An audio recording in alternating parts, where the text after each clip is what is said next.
તું રંગાઈ જાને રંગોમાં, તું રંગાઈ જાને રંગોમાં, ગુરુ જ્ઞાન ભક્તિના રંગોમાં, સત કૈવલ તણા સત્સંગોમાં, તું રંગાઈ જાને રંગોમાં, તું રંગાઈ જાને રંગોમાં, તું રંગાઈ જાને રંગોમાં, તું રંગાઈ જાને રંગોમાં.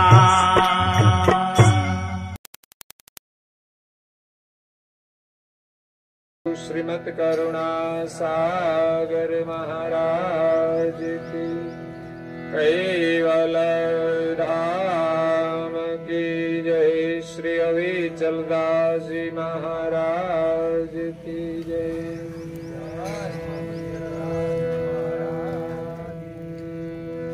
सत केवल साहेब, सत केवल साहेब, सत केवल साहेब. भक्ति सजात भात जो नाहे,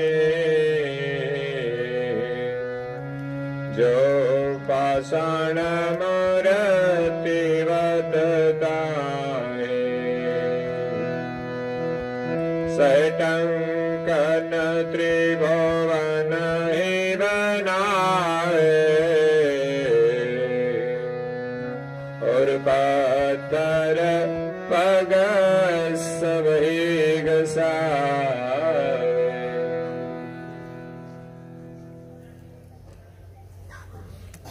प्रेम भक्तजनों, ज्ञान संप्रदायના અધ્યય સ્થાપક, અનંત બ્રહ્માંડાધીશ વિશ્વ નિયંતા, सकर्ता सर्जनहारना परम विशेष अंश, सकर्ता सिद्धांतનું પ્રતિપાદન કરનાર, અનંત અંશોના તારણહાર, કૈવલ ધર્મ ધુરંધર, પરમ મોક્ષના દાતા, મહાન સમર્થ, પરમ શ્રેષ્ઠ, પરમ વિભૂતિવાન, પરમ દયાળુ, પરમ કૃપાનિધિ, સર્વજ્ઞ દિવ્ય પરમ ગુરુ શ્રીમદ કરુણા સાગરજી મહારાજ જગતના જીવોનું પરમ કલ્યાણ કરવા માટે, જગતના જીવોને જન્મ મરણના દ્વંદમાંથી મુક્ત કરવા માટે, જગતના જીવોને જગત કરતાનો સંદેશ આપવા માટે અકળ વિભૂતિનો અતિ દિવ્ય મનુષ્ય દેહ ધારણ કરી આ વિશ્વની અંદર 14 લોક અને 7 દ્વીપની અંદર પ્રગટ થયા. જંબુદ્વીપની અંદર આજથી 249 વર્ષ પૂર્વે ગુજરાતની ચરોતર ભૂમિમાં પ્રગટ થઈ, સારસા ગામમાં નિવાસ કરી, સારસા ગામને એક પવિત્ર ધામ બનાવી દીધું. ગામડે ગામડે વિચરણ કરીને જ્ઞાન સત્સંગ દ્વારા દિવ્ય પરમ ગુરુએ જગતના જીવોના હૃદયની અંદર જે અજ્ઞાન છે એમને દૂર કરવા માટે પ્રયાસ કર્યો છે. તમામ જગતના જીવોને સંબોધીને દિવ્ય પરમ ગુરુએ ઉપદેશ આપ્યો છે. જગતના જીવો અજ્ઞાનતાના કારણે દુખી છે, અજ્ઞાનતાના કારણે જન્મ મરણની અંદર ભટકે છે. જગતના જીવો જગત કરતાને ભૂલી ગયા છે, માટે જગતમાં દુખી છે. જગત કરતાનું જો ભજન કરે તો એના બધા જ દુઃખોનો અંત આવી જાય.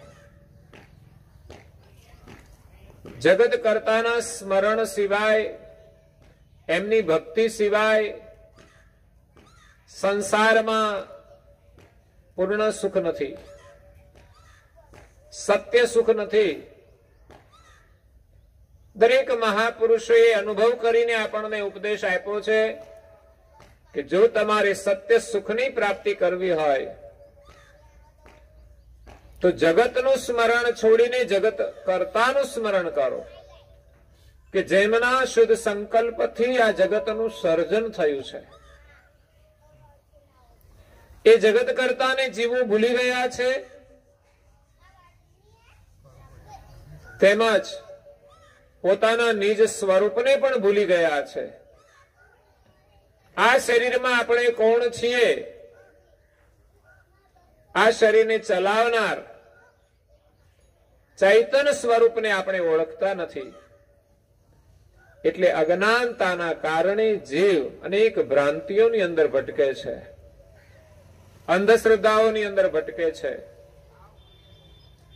સત્ય ભક્તિનો માર્ગ છોડીને કર્મકાંડની અંદર ગૂંચવાઈ ગયો છે.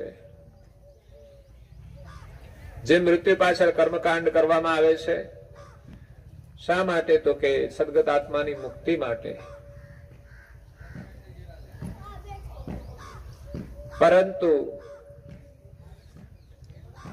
કર્મકાંડથી સદગત આત્માની મુક્તિ થશે એનું કોઈ પ્રમાણ નથી. શ્રદ્ધાથી, પરંપરાથી લોકો આ કર્મકાંડ વિધિ કરતા હોય છે. સંસારના બંધનમાંથી છૂટવા માટે, જન્મ મરણમાંથી મુક્તિ મેળવવા માટે જીવાત્માએ સ્વયં ભક્તિ કરવી પડતી હોય છે.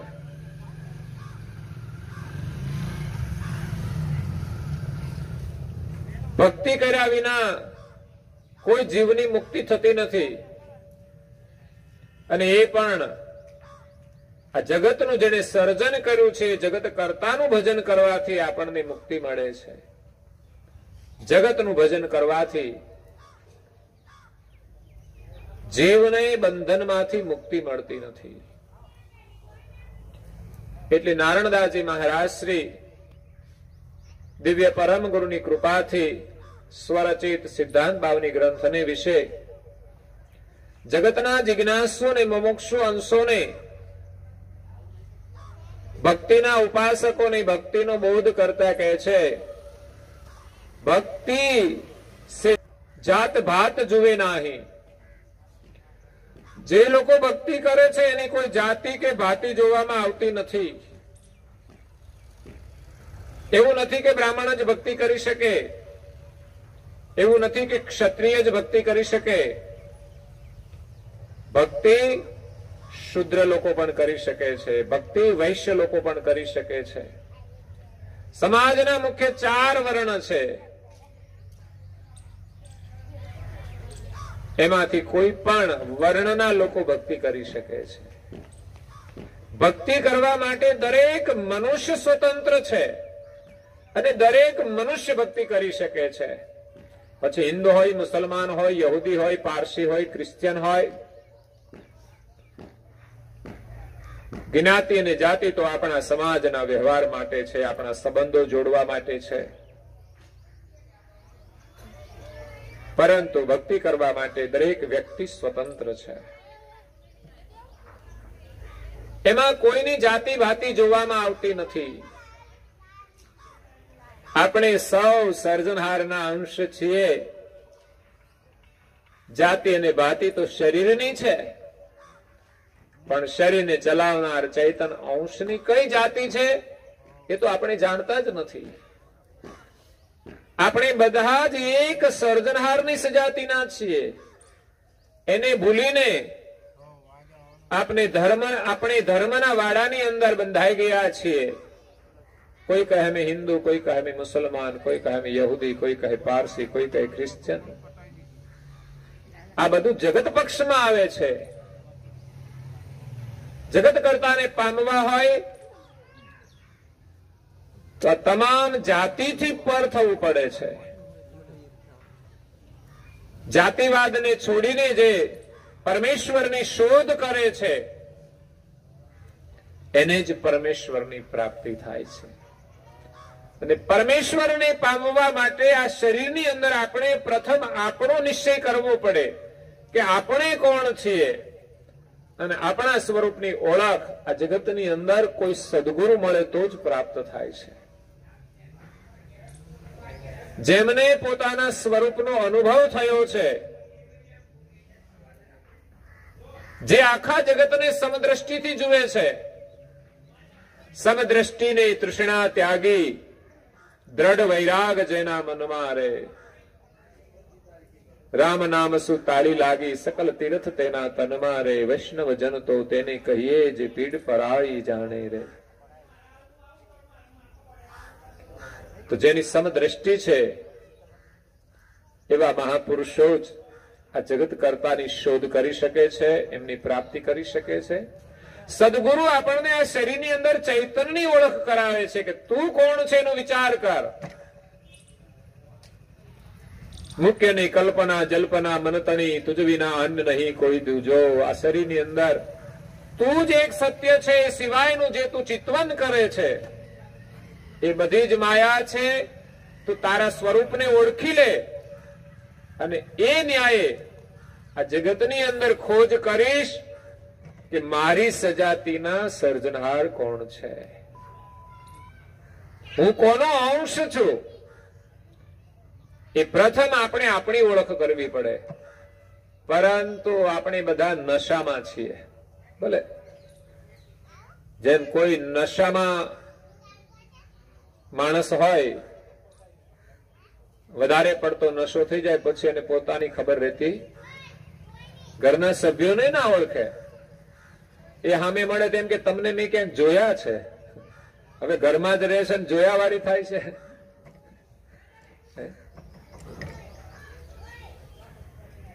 એનું ઘર ભૂલી જાય, બીજાના ઘરમાં ઘૂસી જાય, રોડ ઉપર ગમે ત્યાં પડ્યા હોય. કારણ કે આ નશાનું પરિણામ છે. આમ જોવા જઈએ તો આપણને બધાને માયાનો નશો ચડેલો છે, મોહનો નશો ચડેલો છે. માટે આપણે પણ બેભાન છીએ, આપણી જાતને જાણતા નથી. આ શરીર છૂટ્યા પછી ક્યાં જઈશું કોને ખબર છે? આ શરીર પેલા ક્યાં હતા કોને ખબર છે? તો એ સ્વરૂપને જાણ્યા વિના આપણી મુક્તિ થવાની નથી. કે આ શરીરમાં રહેનારો ચૈતન્ય અંશ કોણ છે, આ શરીરને ચલાવનાર કોણ છે, કઈ જગ્યાએ રહીને કેવી રીતે આ શરીરને ચલાવે છે, જેની ઓળખ કરુણાસાગર મહારાજે આપી છે કે તમારા સ્વરૂપને ઓળખશો તો તમે તમારા નિજ કર્તાને ઓળખી શકશો. જ્યાં સુધી તમારા સ્વરૂપનો સત્ય નિર્ણય નહીં થાય ત્યાં સુધી આ જગતના કર્તાને તમે ઓળખી શકશો નહીં, તેમજ પામી શકશો નહીં. આપણે સૌ એક સર્જનહારના ચૈતન અંશ છીએ. આપણે અંશ છીએ અને જગત કરતા અંશી છે. અંશી જગતમાં એક જ છે અને અંશ અનેક છે, અસંખ્ય છે. જગતમાં જેટલા પણ શરીરો છે એ તમામ શરીરોની અંદર નિવાસ કરતા અંશો બધા એ સર્જનહારના અંશ છે. પછી દૈવી શરીરોની અંદર નિવાસ કરતા પણ સર્જનહારના અંશો જ છે, કોઈ અંશી નથી. ભિન્ન ભિન્ન દેવોના જે અંશ એ સર્જનહારના અંશ છે. અંશી બધાથી ન્યારા છે, અંશી એક જ છે. આપણે બધા અલ્પ છીએ અને અંશી એ મહદ છે, મહાન છે. ઘણા લોકો કે આપણે જ પરમાત્મા છીએ, આત્મા શું પરમાત્મા, એ પણ એક ભ્રાંતિ છે. આત્મા જો પરમાત્મા હોય તો એને કોઈ દિવસ અજ્ઞાન લાગુ પડે નહીં. પરમાત્માને ક્યારે કોઈ કાળે અજ્ઞાન લાગુ પડતું નથી. માટે આપણે કોઈ પરમાત્મા નથી. બ્રહ્મ સિદ્ધાંત કહે છે આપણે બધા જ બ્રહ્મ છીએ, એ ભ્રાંતિ છે. જ્યારે અજ્ઞાનનો પડદો હટશે ત્યારે ખબર પડશે કે આપણે કોણ છીએ. કરુણાસાગર મહારાજના સિદ્ધાંત દ્વારા અને જ્ઞાન દ્વારા જ્યારે અજ્ઞાન દૂર થશે ત્યારે જગતની અંદર એક જ સર્જનહાર દેખાશે. બીજા બધા જ એમના ઓછી વધતી વિભૂતિ વાળા અંશ છે, દેવતાઓ છે, કોઈ મહાન સિદ્ધ પુરુષો છે, આપણા કરતા એ મોટા છે એટલે આપણે એને પ્રણામ કરીએ, વંદન કરીએ. પણ સર્જનહારને ભૂલીને આપણે બીજા કોઈને સર્જનહાર કહી શકીએ નહીં. કદાચ આપણે આપણું ઘર ભૂલી ગયા હોઈએ,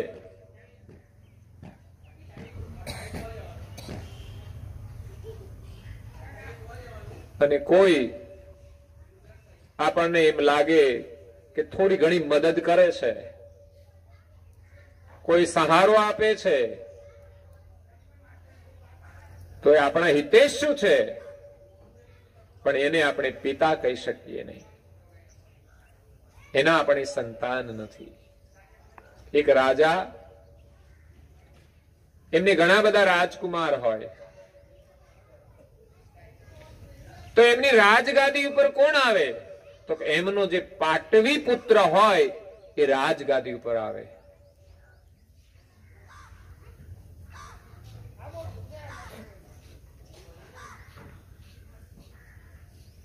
તો એ પછી રાજા કહેવાય છે. પણ રાજાના જે બીજા દીકરાઓ હોય એના માટે એનો સંબંધ કયો છે? મોટા ભાઈ તરીકેનો છે. રાજપદ ઉપર હોય છે, રાજાની સત્તા હોય છે, છતાં પણ બીજા જે બધા એમના ભાઈઓ છે, એક જ રાજાના જે કુમાર હોય એ બધા એના ભાઈ થાય છે. પણ જે મોટો હોય એને ગાદી ઉપર બેસાડે છે. સર્જનહારે 3 પ્રકારના અંશોનું સર્જન કર્યું છે: સામાન્ય, વિશેષ અને પરમ વિશેષ.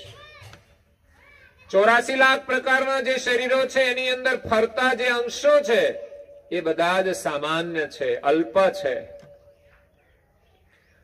પછી બ્રહ્માંડની અંદર જે દેવલોક છે, દેવતાઓના જે શરીર છે, જે આપણા શાસ્ત્રોમાં વર્ણન છે, 33 કરોડ દેવ છે, 9 કરોડ દેવિયા છે બધા. તે દેવોની અંદર નિવાસ કરતા અંશો વિશેષ ગતિના છે. એની પાસે વિશેષ વિભૂતિ છે. સર્જનહાર નથી, પણ સર્જનહારે એને કોઈ પદ આપ્યું છે. જેમ રાજા કોઈને પોતાના ઉત્તરાધિકારી તરીકે રાજા બનાવે, કોઈને મંત્રી પણ બનાવે,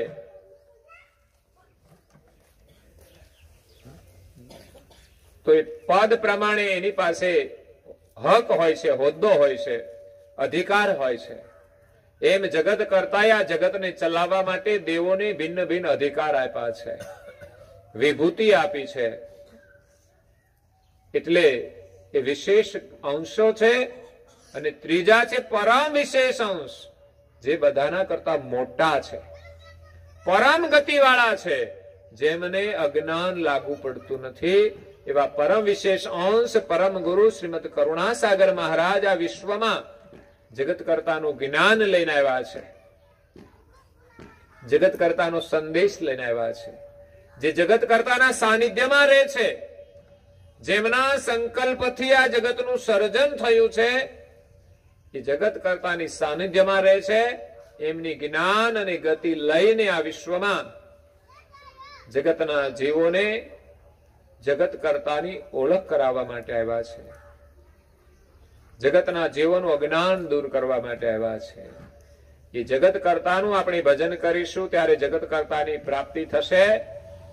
અને જગત કરતાની જો પ્રાપ્તિ થાય તો કાયમને માટે આપણું જન્મ મરણ મટી જાય છે.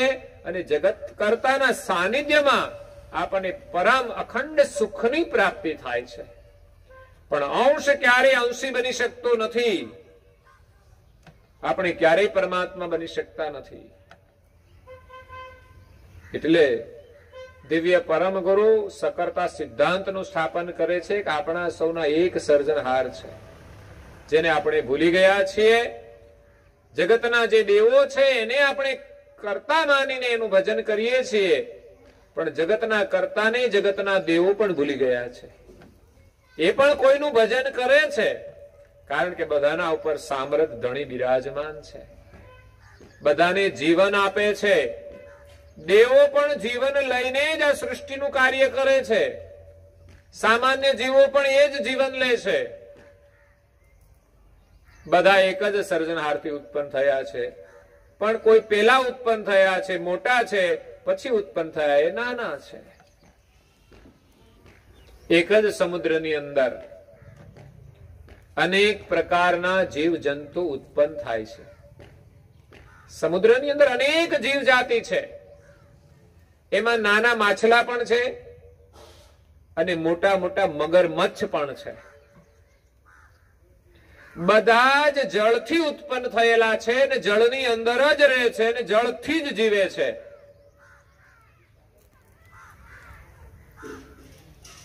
પરંતુ પાણી ના હોય તો મોટા મોટા મગરમચ્છ પણ જીવી શકતા નથી. સમુદ્રમાં રહેનાર નાના મોટા તમામ જીવ એક સૂર્યના પ્રકાશથી ઉત્પન્ન થયેલા છે અને જળ એનું જીવન છે. પણ મોટાનો પ્રભાવ થોડો વધુ હોય છે એટલે નાના જીવો એનાથી ડરતા હોય છે. એમાં જગતની અંદર નાના મોટા અંશો છે. મોટા અંશો વિભૂતિ વાળા છે. ઘણા લોકો સાધના કરીને પણ એ વિભૂતિ મેળવી શકે છે, તો એમને પણ જગત વંદન કરે છે. પણ ભગવાનનો જો દરજ્જો આપી દે તો એ અન્યાય થશે. એને ભગવાનને પામી લીધા હોય છતાં પણ એ ભગવાન બની શકતા નથી. અને એવા મહાન પુરુષો જે હોય છે એ ક્યારેય પોતાને ભગવાન દુનિયામાં મનાવતા નથી. આ અજ્ઞાનતાથી જગત અંધશ્રદ્ધાથી એને કદાચ ભગવાન માની લે, પણ જગતના કોઈ પણ દેવોએ પણ પોતાની જાતને ભગવાન તરીકે સ્થાપી નથી કે આ જગત અમે બનાવ્યું છે. કોઈ મહાન પુરુષ પણ કહેતા નથી. જે અજ્ઞાની છે ને પોતાની જાતને ભગવાન મનાવતા હોય છે, જેને મૃત્યુ ક્યારે આવશે એ પણ ખબર હોતી.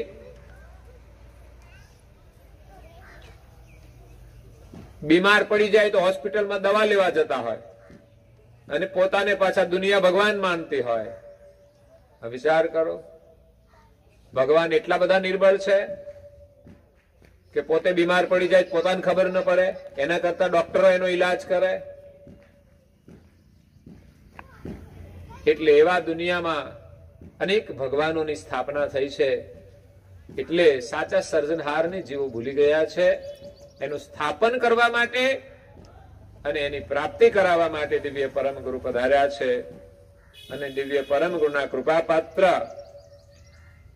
પૂજ્ય શ્રી નારાયણદાસજી મહારાજ શ્રી કહે છે કે જગત ધર્મ માર્ગની અંદર પણ જાતિપાતિમાં વેચાઈ ગયું છે. અમુક ધર્મ જાતિવાદ બની ગયો છે કે અમારી જાતિ કઈ, તો કે ધર્મ એ અમારી જાતિ છે. ધર્મ તો જાતિથી પર છે. જ્યાં જાતિવાદ છે ત્યાં વિવાદ છે, મતભેદ છે. જ્યારે ભગવાનની ભક્તિની અંદર કોઈ મતભેદ નથી, કોઈ વિવાદ નથી. કોઈ મહાપુરુષે બહુ સરસ વાત લખી છે.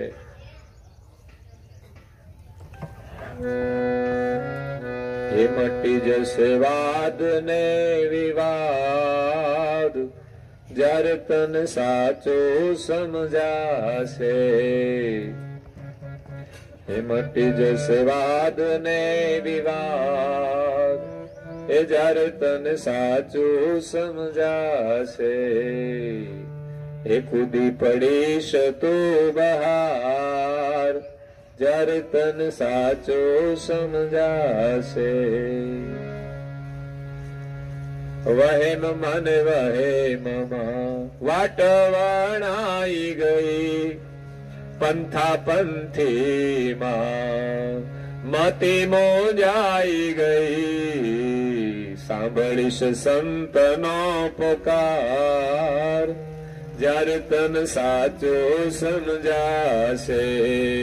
કૂદી પડીશ તું બહાર, જ્યારે તન સાચો સમજાશે. જ્યારે સંતોનો પોકાર સાંભળીશું અને સત્ય સમજાશે ત્યારે આ જગતમાંથી આપણે કૂદીને બહાર નીકળી જઈશું. જાતિવાદના જે વાડા છે એમાંથી બહાર નીકળી જઈશું. અનેક પ્રકારની જે અંધશ્રદ્ધાઓ છે છૂટી જશે અને સાચી ભક્તિ કરીશું. નહીં તો અંધશ્રદ્ધા વાળી ભક્તિ બહુ ચાલતી હોય છે. દેખાદેખી લોકો બહુ જ ધર્મ પાળતા હોય છે.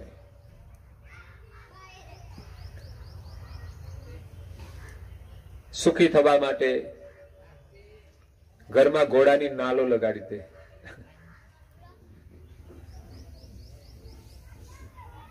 એમ જો સુખી થઈ જતા હોય તો પછી ઘરમાં એક એક નાલે શું થાય? 10-10 નાલો લગાડવી જોઈએ. જેટલા સભ્યો એટલી નાલ લગાડી દેવાની.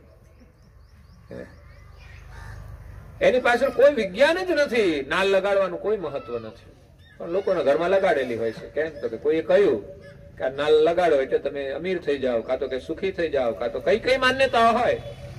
નાલને અને બીજા કોઈ પણ સાથે સંબંધ નથી. નાલ માત્ર ઘોડાના પગ સાથે સંબંધ રાખે.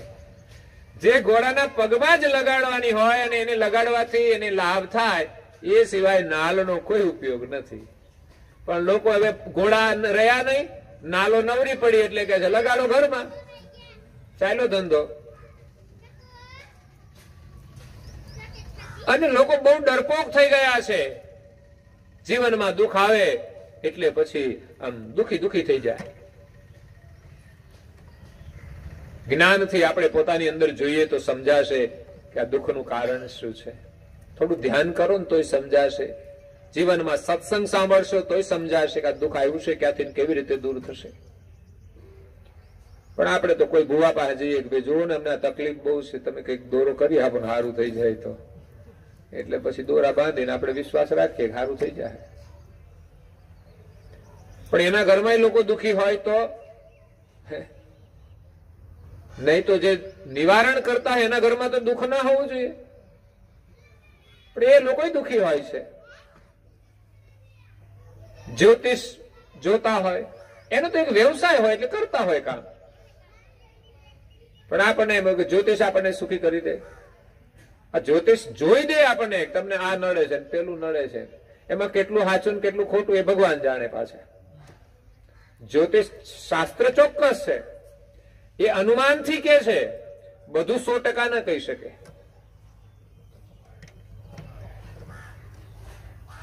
પણ એના નિવારણની વાતો પછી ગોઠવી દે કે તમને આ નડે છે એટલે તમે આ કરો. એનાથી જો સારું ના થાય ને એટલે તરત નવું કાઢે કઈ કે તમને આ તો ઠીક થઈ ગયું છે બરાબર, પણ તમને બીજું નડે છે. હવે આમાં ક્યાં એનો છેડો આવે બોલો?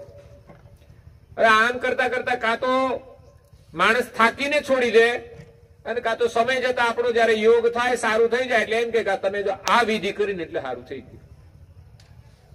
આ રીતે એનું નિવારણ થાય છે. એમ કે તમને શનિ નડે છે. શનિ હું કામ નડે ભાઈ આપણને? આપણે શનિનું કઈ બગાડ્યું હોય તો નડે ને, નહીં તો ના નડે. આપણને શું નડે? આપણા કર્મ નડે. ભોગવ્યા વગર છૂટકો નથી. ગમે તે તમે વિધિ કરાવો, કર્મ ભોગવવા જ પડશે. આ તો લોકો પછી અંધશ્રદ્ધા રાખીને બધી વિધિઓ કરાવતા હોય છે. આપણે બધું મુહૂર્ત જોઈને કામ કરીએ છીએ. મુહૂર્ત જોયા પછી પણ જો ઘર હરખું ના ચાલે, સારા મુહૂર્તમાં લગ્ન કર્યા હોય તોય હરખું ના ચાલે તો શું સમજવાનું? એમાં મુહૂર્તનો કોઈ દોષ જ નથી. તમે જોયું હોય તોય ભલે, ન જોયું હોય તોય ભલે.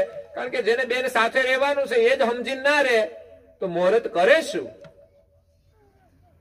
પછી કદાચ આપણે બ્રાહ્મણ પાસે જઈએ કે અમારું ઘર બરાબર હાલ્યું નહીં, તમે મુહૂર્ત બરાબર નહીં જોયું, એને તો બધું જ બરાબર જોયું હતું, પણ આપણે જ હરખી રીતે ના ચાલીએ તો શું થાય?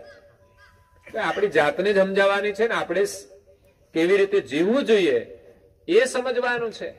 બીજા બધા ઉપચાર છોડી દો. જે સહી ઉપચાર છે એ કરો. મહાપુરુષો સત્સંગ દ્વારા જીવન જીવવાની જે કળા બતાવી એ પ્રમાણે જીવીએ તો સુખી થવાના છીએ. બાકી અંધશ્રદ્ધામાં ભટકીશું તો થાકી જઈશું. એક તો ગરીબી હોય અને એમાં પાછા અંધશ્રદ્ધામાં ભટકીને આપણે પૈસા બધા એમાં ખર્ચી નાખીએ. એટલે એક લેખક બહુ જ ગરીબ હતા. એમની એક રાજા સાથે મિત્રતા હતી. પોતે એક પ્રખ્યાત લેખક, એટલે રાજા સાથે એનો પરિચય થઈ ગયેલો. એક દિવસ રાજા એમને ત્યાં મળવા માટે આવેલા અને એક પંડિત શનિદેવની મૂર્તિ લઈને નીકળ્યા અને લેખકના ઘરે આવ્યા. એટલે એમને તો શું થયું કે 2-5 રૂપિયો બધા નાખે તો સાંજે 100-200 રૂપિયા થઈ જાય. એટલે કહે છે તમે કંઈક આપો, શનિદેવ પ્રસન્ન થાય, તમારી બધી નડતર દૂર થઈ જાય. પણ પેલા તો એટલા ગરીબ હતા ને, એટલે પછી એમ કે ભાઈ ના, કશું નથી, જવા દો, આગળ જવા દો. અરે નહીં આપો તો તમારું આમ થઈ જશે, તેમ થઈ જશે, આવું બસ ચાલુ કરી દે. જો રૂપિયો આપો તો બધું સારું થઈ જાય, અને ના આપો તમારું આમ થઈ જાય, તમારું તેમ થઈ જશે, બધું તારા હાથમાં છે. આમ થઈ જાય, તેમ થઈ જાય, તું ફર્યા કર ને, તારું સારું કર ને. તારી પાસે શનિદેવ છે, તું જ પ્રાર્થના કર શનિદેવની, એટલે તારું બધું સારું થઈ જાય. તારે ભટકવું તો ના પડે કમસે કમ. પણ રાજા થોડો આમાં માનવા વાળો હતો, એટલે લેખકને કહ્યું ભાઈ આપી દો ને રૂપિયોમાં, હું એટલે કામ પતી જાય, નકામું કઈક મુસીબત ઉભી થઈ જાય. એટલે રાજા થોડો ડરફો, પણ લેખક છે ને મજબૂત હતા સમજણથી, કારણ કે પોતે એક લેખક હતા, પોતે એક વિચારવાન હતા. એટલે કે ના ભાઈ તું આગળ જવા દે. પણ રાજાએ જયારે બહુ આગ્રહ કર્યો ત્યારે રાજાને લેખકે એક પ્રસંગ સંભળાયો કે એક માણસ બહુ જ ગરીબ હતો, એમને ત્યાં પંડિત આવ્યો કોઈ મૂર્તિ લઈને શનિદેવની, અને આ જ રીતે કહેવા લાગ્યો કે તમે કંઈક આપો. તો પેલો માણસ કહે છે ભાઈ મારી પાસે કશું જ નથી, શું આપવાનું શનિદેવને? શનિદેવ કહે છે કાળી વસ્તુ ગ્રહણ કરે. કાળી વસ્તુમાં શું હોય તો કે એક હાથી આપો ને તો ખુશ થઈ જાય. હાથી મફત આવતો હશે? રમકડાનું કઈ આપવાનું છે? હાથી તે આપી દે. હાથી આપો કે હાથી તો મારા પાસે સગવડ નથી. કઈ નહીં, હાથી ના આપો તો કઈ નહીં, ભેંસ એક આપી દો. લે ભેંસ, તું કિંમત તો પૂછ બજારમાં. 50,000 ની છે, ભેંસ નથી મળતી. હવે ભેંસ આપી કઈ દે. તો કે છે તમે એક કાળી કામળી આપી દો. એટલે ભાઈ કાળી કામળી હોય તો હું ના ઓઢું કે છે, મારે જરૂર છે કાળી કામળીની. તો કઈ નહીં કે છે કાળા અડદ આપી દો. ઓહો, ઘરમાં હોય અઠવાડિયાથી તો હમણાં એક ટાણા ચાલે છે, એમાં તને કાળી કામળી કઈ આપી દે? પેલા અડદ કઈથી આપી દે? પેલો માણસ એવો કે માણસને જવા નથી દેવો, એમ શિકાર હાથમાં આવ્યો છે, કઈ પણ લઈને જવું છે. કઈ ના હોય તો કઈ નહીં, તમારા ઘરમાં કાળા કોલસા હોય તો કોલસા આપી દો, પણ તમારી શ્રદ્ધા અમારી સાથે જોડો. એમ આજે કોલસા આપશો તો કાલે અડદ આપશો, અડદ પછી કાલે કામળી આપશો. પણ પેલો માણસ તો એટલો બધો મજબૂત હતો ને, એ કે ભાઈ કોલસા હોય તો હું અઠવાડિયાથી ગરમ પાણીથી ના નાવ. ગરમ પાણી મળ્યું નથી એટલે અઠવાડિયાથી નથી નાયો. બોલ, હવે તારે કઈ કેવું છે? જાઓ, તમારું શનિ કશું ના બગાડે. એના ઘરમાં કશો કાળા કોલસા ના હોય, એનું શનિ શું બગાડે? એટલે ઘણી વાર લોકો આવી વાતોમાં આવી જાય ને ભયભીત થઈ જતા હોય છે. ક્યારેય ભયભીત ન થવું. કોઈને હરાપ આપવા હોય તો આપે. ઘણી વાર પેલા મેસેજ નીકળે છે, વોટ્સઅપમાં નીકળતા છે, પેલા લોકો પત્રિકાઓ લઈને નીકળતા હતા કે આ પત્રિકા તમે 10 જણાને વંચાવશો તો તમારો આ લાભ થઈ જશે. હવે એમાં હું મોટું કામ કરી નાખ્યું કે આ લાભ થઈ જાય, અને નહીં વંચાવો તો પછી તમારું આમ તેમ થઈ જાય. હવે આમાં ક્યાં આપણે પાપ કર્યું છે કશું તે આમ તેમ થઈ જાય? આ વાતો બધી જ મિથ્યા છે. અત્યારે લોકો મેસેજ કરે છે કે આ 10 જણાને ફોરવર્ડ કરો તમે તો તમારો આ લાભ થઈ જશે. એમ જ લાભ થઈ જતા હોય તો પછી આવા મેસેજ જ ફોરવર્ડ કરવાના ને આપણે તો, અને નહીં કરો તો પછી તો આમ તેમ થઈ જશે. આવા બ્રહ્મ ક્યારે રહેવું નહીં. આવે તો ભલે ડિલીટ મારી દેજો, ક્યાંય આગળ લઈ જવાની જરૂર નહીં, કોઈ ફાયદો નથી. અંધશ્રદ્ધાની અંદર લોકોને ભટકાવે છે. મહાપુરુષો આપણને સાચી ભક્તિ શીખવાડે છે. એમ કે છે કે તમારા મા બાપની સેવા કરો, તમને આશીર્વાદ મળશે, તમારે ક્યાંય જવાની જરૂર નથી. ઘરમાં મા બાપના આશીર્વાદ મેળવો તો તમે સુખી થશો. કારણ કે મા બાપના હૃદયમાંથી હંમેશા હંમેશા એમના બાળકો માટે આશીર્વાદ જ નીકળતા હોય છે. છોકરો તોફાન કરે તો પણ મા બાપ એના માટે હંમેશા સદભાવના જ રાખતા હોય છે. એ મા બાપ કેવા હોય? ભગવાન જેવા. એટલે પહેલા તો પ્રણામ મા બાપને કરવા જોઈએ, એની સેવા કરવી જોઈએ. પછી કોઈ સાધુ સંત મળે કે જે નિષ્કામ ભાવથી આ જગતની અંદર પરમેશ્વરનું ભજન કરતા હોય, પરમાર્થના કાર્યો કરતા હોય, એમના શરણમાં જશો, વંદન કરશો તો તમને લાભ થશે. એમનો સત્સંગ શ્રવણ કરશો તો લાભ થશે. અને ત્રીજું, ભગવાનનો નિર્ણય કરીને ભગવાનનું ભજન કરો. ભગવાન સાથે તમારો ટેલિફોન જોડો, પછી વચ્ચે કોઈની જરૂર નહીં પડે. મા બાપે આજે છે ને કાલે નથી. આપણો ઋણાનો સંબંધ છે, પૂરો થઈ ગયો તો પતી ગયું કામ. સંત આજે અહીંયા છે, કાલે ક્યાં હોય કઈ ખબર નહીં.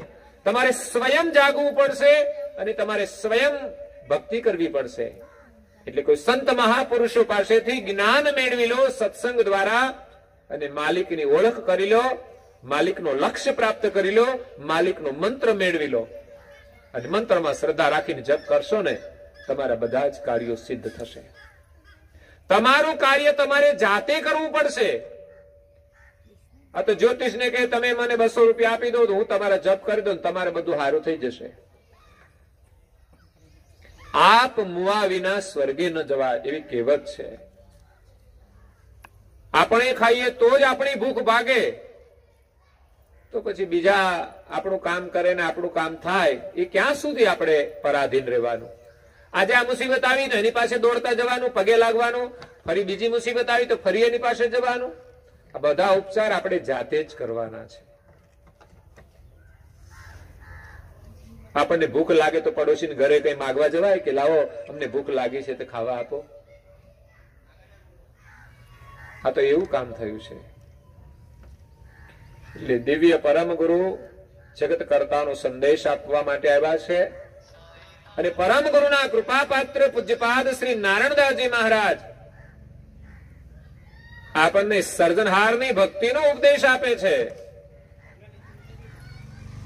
અને સર્જનહારની ભક્તિ કરવા માટે એક સિદ્ધાંત છે કે આપણે કોઈ જ્ઞાની યા સમર્થ ગુરુના શરણમાં જવું પડે. સદગુરુ યા પરમ ગુરુ જ આ જગતની અંદર જીવની મુક્તિ આપી શકે છે.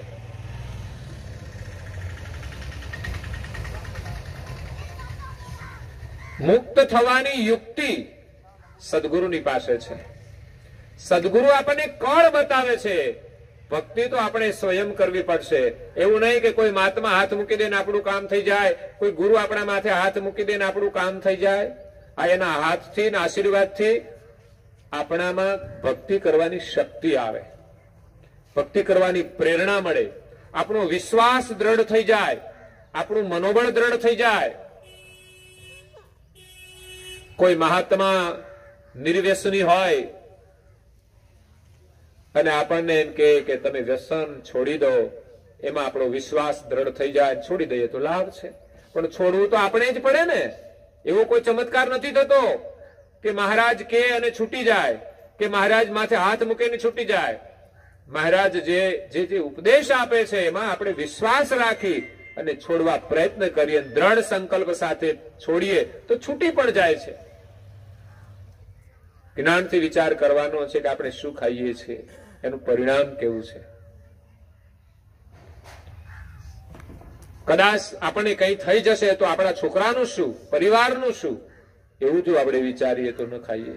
જે પૈસા વ્યસન પાછળ નાખો છો એ જ પૈસાથી તમે કઈક સારી વસ્તુ લાવશો, કઈ ફળ લાવશો તો ઘરમાં બાળકો ખાશે ને ખુશ થશે. એવું ક્યારે વિચાર્યું છે કે જે પૈસાથી આપણે એકલા વ્યસન ખાઈને આપણું જીવન બરબાદ કરીએ છીએ, એ જ પૈસા કેટલો ખર્ચો થાય છે વિચાર કરો.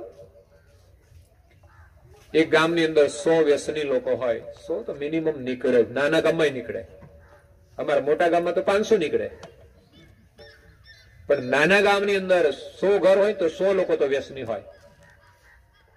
એક ઘરમાં એક વ્યસની મળે તમને. કદાચ કોઈના ઘરમાં નહીં હોય તો એક ઘરમાં 2 નીકળશે. 100 ઘરની વસ્તી હોય ને 100 લોકો વ્યસની હોય. વ્યસન પાછળ એક તો અર્થની નુકસાન. પહેલું નુકસાન અર્થનું. ગણિત કરે તો ખબર પડે કે કેટલું નુકસાન થાય છે. અત્યારની મોંઘવારી પ્રમાણે લોકો 50-50 રૂપિયા, 100-100 રૂપિયા, અને અમુક તો વ્યસન બહુ મોંઘા છે પાછા. એ તો પાછા કોઈ જ કરી શકે, બધા ના કરી શકે. પીવાનું વ્યસન, પીવાનું એટલે પાણી પીવાનું નહીં, પાછું પીવાનું સમજો તો પાછા કોકા કોલાની એ નહીં, તો એ કઈ સારી વસ્તુઓ નથી. પણ આ તો કઈક નવું જ આવ્યું છે. એનું નામ શું છે? શરાબ, જે બહુ ખરાબ. આમ તો એનું નામ ખરાબ જ છે, શરાબ, જે બહુ ખરાબ છે. એમાં તો પાછી કેટેગરી પ્રમાણે લોકો પીવે, સગવડતા પ્રમાણે. 10 નું પાઉચ આવે, 50 વાળો આવે, 100 વાળો આવે, 500 વાળું આવે. રેડીમેડ બોટલો આવતી હોય બધી. અમારે ત્યાં નદી કાંઠે ઘણી પડી હોય છે, નેરું નીકળે છે ને બધા પી પીને નાખી જાય. પ્રદૂષણ ઉભું કરે છે. પીવું હોય તો પીવે, વાંધો નથી, પણ બરબાદ થઈ જવાના, એની ભાવિ પેઢી બરબાદ થઈ જવાની. એક ભાઈ મળ્યા મને કે, મેં કીધું વ્યસન તો કે વ્યસન તો છે, પણ મેં કીધું છોડી દો. ના કે છે એના વગર તો ચાલે જ નહીં. બોલો, આવી તો માન્યતા વાળા છે. એ વિચાર કરે કે મારે છોડવું છે તો છૂટે, કોઈ દિવસ છૂટે, પણ આના વગર તો મારે ચાલે જ નહીં, આ તો જોઈએ જ. મિનિમમ તો કે 100 રૂપિયાનું તો થઈ જાય. મેં ધંધો શું કરો તો મજૂરી કરું છું, કેટલા પૈસા મળે તો 100 રૂપિયા, પી જવાનું, બસ કઈ ખાધું પીધું રાજ કર્યું. 100 રૂપિયા મહેનત મજૂરી કરી લાવીને લોકો પી જાય છે.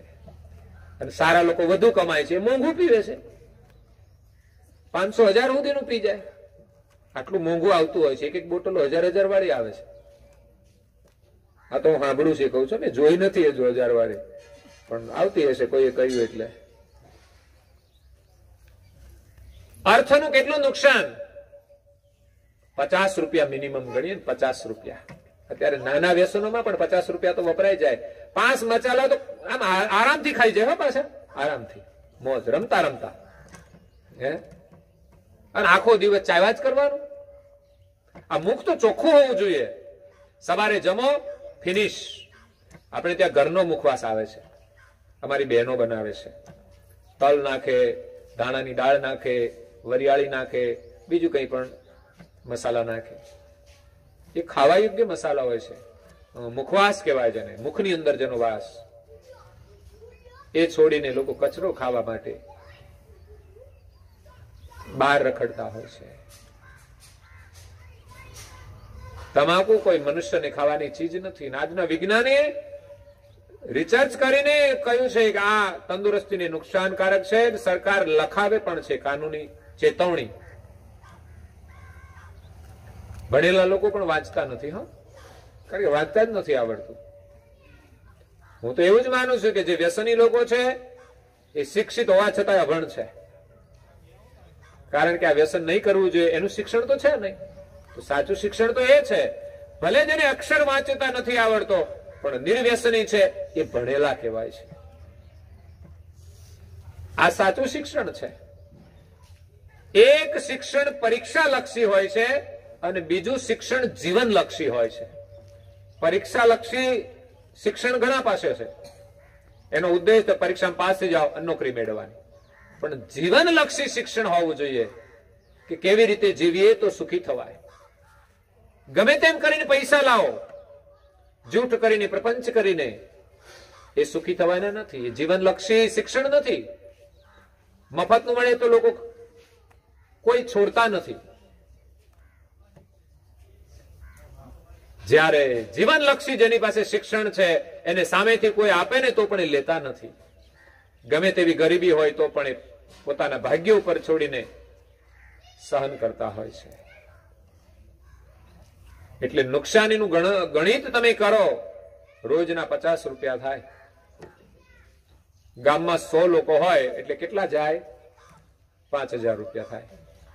રોજના 5000 રૂપિયાનું દાન એક ગામમાંથી થતું હોય છે. બોલો, દાન. એક ભાઈ કે ભાઈ અમે જો મસાલા ના ખાઈએ તો પછી આ પાનના ગલાવાળા ને ધંધો ચાલે નહીં, એનું શું થાય એમ, એટલે એની સેવા માટે ખાય છે. બોલો, હે માનો કે 10 રૂપિયાના મસાલામાં એને કેટલા મળે?